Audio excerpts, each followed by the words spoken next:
একই দেখছি আমি। ভূত না তো? না না, আমি কি একাই দেখছি নাকি সবাই দেখতে পাচ্ছে? মানে আনন্দী ফিরেছে, তাও আবার শালাবাবুকে সাথে নিয়ে। এটা কি করে সম্ভব হলো?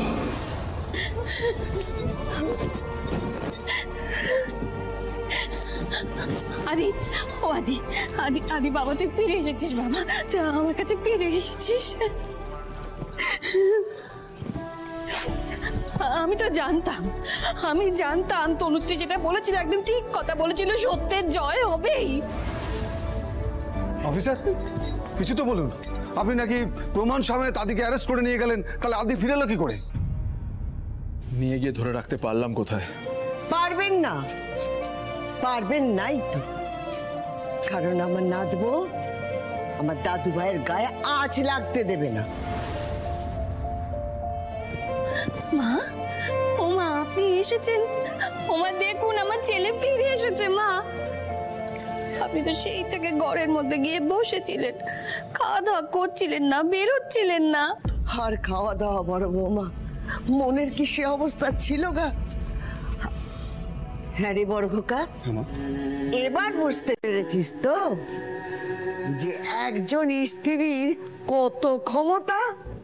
তবে হ্যাঁ, আমার নাচবো এই বাড়িতে সবার থেকে আলাদা।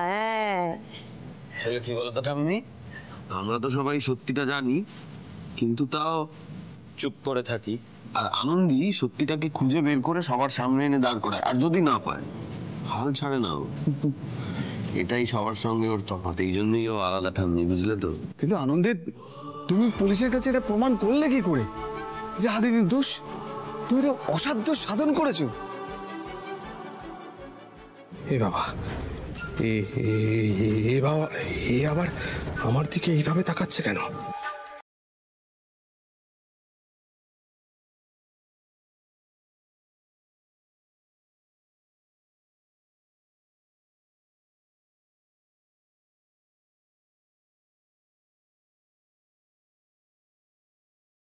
দেখছি ম্যাজিশিয়ান মশাই, মানে যেভাবে আমাদের জন্য করছেন, আপনি না থাকলে সেদিন বৌদি এমডি হতে পারতেন না, আর আপনি আজকে আছেন বলেই আদি ফিরে আসলো।